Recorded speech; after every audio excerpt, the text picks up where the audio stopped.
Hello friends, welcome to Pandole studies. आज हम यहाँ हिंदी का यूपी बोर्ड का प्रश्न पत्र लेकर आए हैं पूरे, जिसमें एग्ज़ाम के पूरे क्वेश्चंस भी है और उसके सारे क्वेश्चंस है विद कितने मार्क्स का कौन सा क्वेश्चन आएगा उसके साथ। तो चलिए शुरू करते हैं। ये पेपर पूरे 3 घंटे और 15 मिनट का होता है और 70 मार्क्स का होता है और 3 मार्क्स का इसमें प्रैक्टिकल होता है। तो चलिए शुरू करते हैं। प्रश्न नंबर 1 का निम्नलिखित कथनों में से एक सही है, उसे पहचान कर लिखिए। इसमें से 4 आपको विकल्प दिए हुए हैं, इसमें से कोई एक विकल्प सही है वो आपको लिखना है। इसके मैं ऑप्शंस पढ़ देती हूँ। प्रेमचंद एक महाकवि के रूप में प्रसिद्ध है। दूसरा है ध्रुव स्वामिनी जयशंकर प्रसाद का महाकाव्य है। तीसरा है गुनाहों का देवता उपन्यास के लेखक डॉक्टर धर्मवीर भारती है। चौथा है मित्रता आचार्य रामचंद्र शुक्ला का प्रसिद्ध कहानी संग्रह है। इसका सही आंसर है तीसरा, गुनाहों का देवता उपन्यास के लेखक डॉक्टर धर्मवीर भारती है। ख है निम्नलिखित में से, ये 1 नंबर का आएगा। ख है निम्नलिखित में से किसी एक रचना के लेखक का नाम लिखिए। ये भी 1 नंबर का प्रश्न है।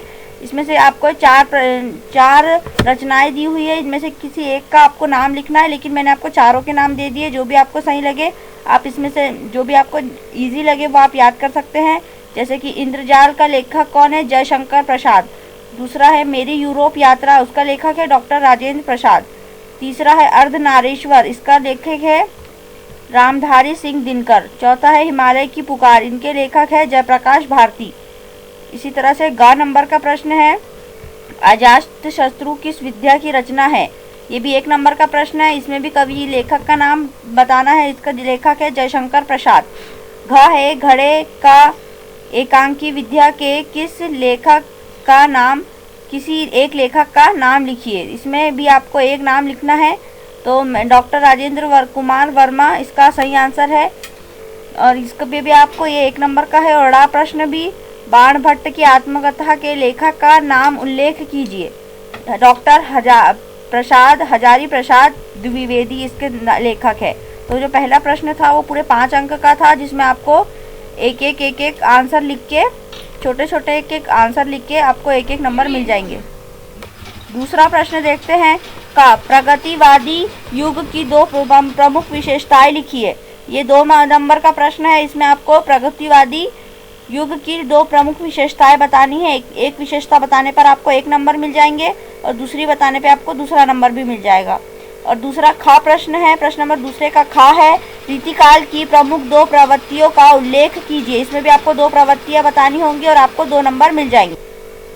ग नंबर प्रश्न है निम्नलिखित रचनाओं में से किसी एक रचना के रचनाकार का नाम लिखिए। ये 1 नंबर का प्रश्न है। इसमें आपको 4 रचनाएं दी गई है। इसमें से आपको जिस भी एक का नाम याद हो आप लिख सकते हैं। मैंने आपको चारों ही बता दिए हैं।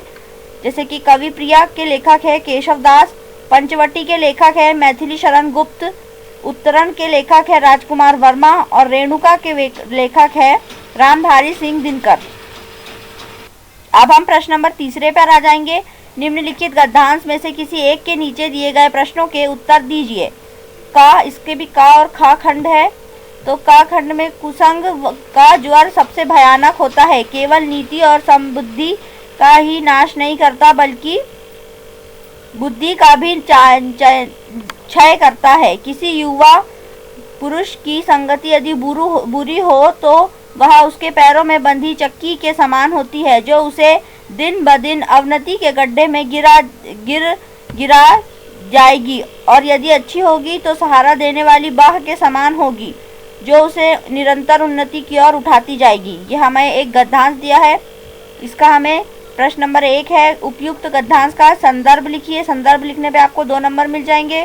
फिर दूसरा प्रश्न आएगा, उसमें रेखांकित अंश की व्याख्या कीजिए। जो अंडरलाइन है, जितना भाग अंडरलाइन है उसकी व्याख्या आपको लिखनी है, उसमें आपको 2 नंबर मिल जाएंगे। और तीसरा प्रश्न है युवा पुरुष की संगति यदि बुरी हो तो उसका क्या परिणाम होगा। इसका उत्तर लिखने पे आपको 2 नंबर मिल जाएंगे। तो ये पूरे 6 नंबर आपको इसमें मिल जाएंगे। इसी तरह से प्रश्न नंबर तीसरे का खा खंड भी है, इसी तरह के इसमें भी क्वेश्चंस है।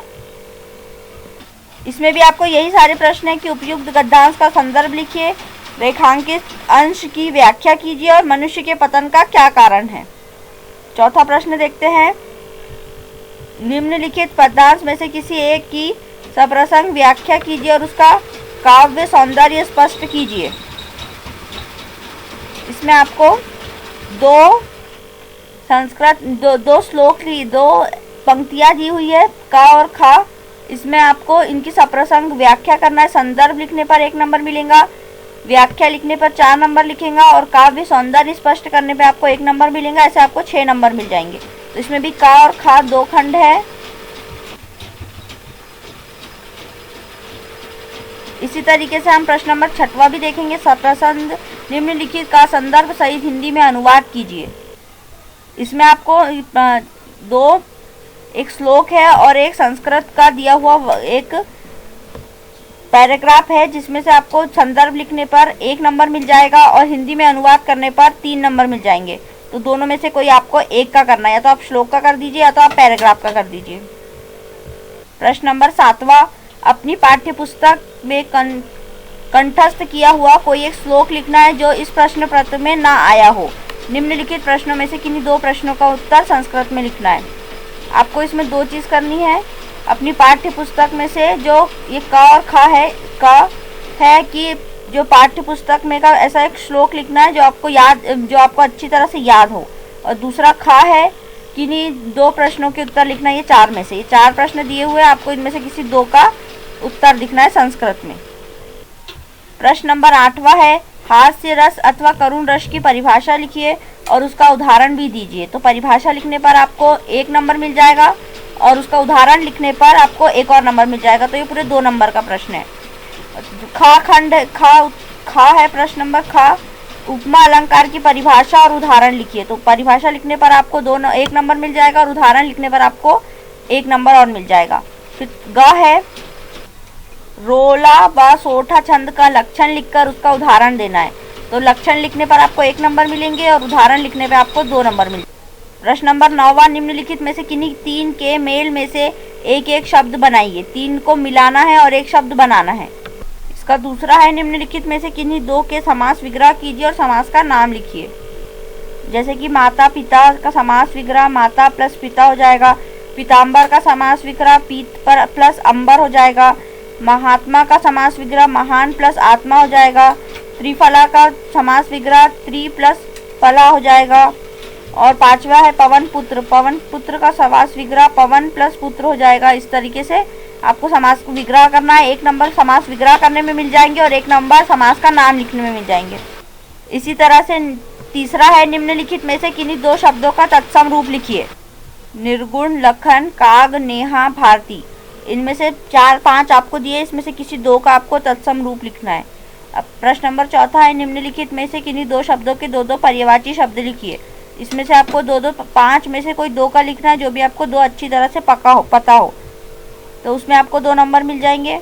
निम्नलिखित में से किन्हीं 2 का संधि विच्छेद कीजिए और संधि का नाम लिखिए।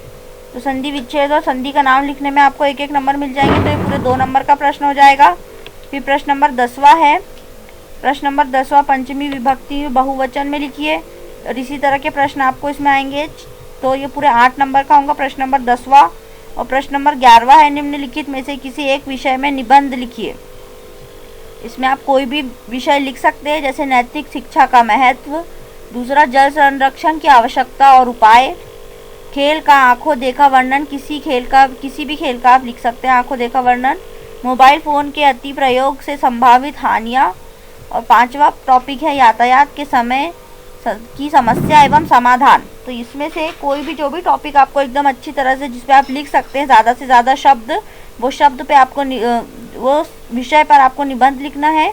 तो ये पूरे 6 नंबर का है। इसमें आप अपनी जो भाषा आपको अच्छी तरह से आती है, जैसे हिंदी, उसमें आप अपने मर्जी से इसमें अपने हिसाब से लिखिए। 6 नंबर का ये प्रश्न आएगा। और ये आज का हमारा आखिरी प्रश्न है, प्रश्न नंबर 12वां। अपने पठित खंड काव्य के आधार पर निम्नलिखित प्रश्नों के उत्तर लिखिए। ये 4 है, इसमें से आपको कोई 3 प्रश्नों के उत्तर करने हैं जो 3 नंबर के होंगे। मुक्ति दूत खंड काव्य के प्रथम सर्ग की कथा वस्तु अपने शब्दों में लिखिए। दूसरा प्रश्न है, खंड काव्य के प्रमुख पात्र का चरित्र चित्रण कीजिए। तीसरा है, ज्योति जवाहर खंड काव्य की कथा वस्तु संक्षेप में लिखिए। चौथा है ज्योति जवाहर खंड का चरित्र चित्रण कीजिए। खंड काव्य के नायक का चरित्र चित्रण कीजिए। इस तरीके से आपको प्रश्न आएंगे यूपी में, उत्तर प्रदेश के बोर्ड एग्जाम्स में। तो इसी के साथ हमारा 70 नंबर का ये पेपर यहाँ ख़त्म होता है। इसी तरह से आप पढ़ाई करने के लिए और अच्छी तरह से और स्टडी मटेरियल के लिए हमारे वेबसाइट को ज़रूर खोलकर देखिए। मैं आपको लिंक डिस्क्रिप्शन में दे दूँगी।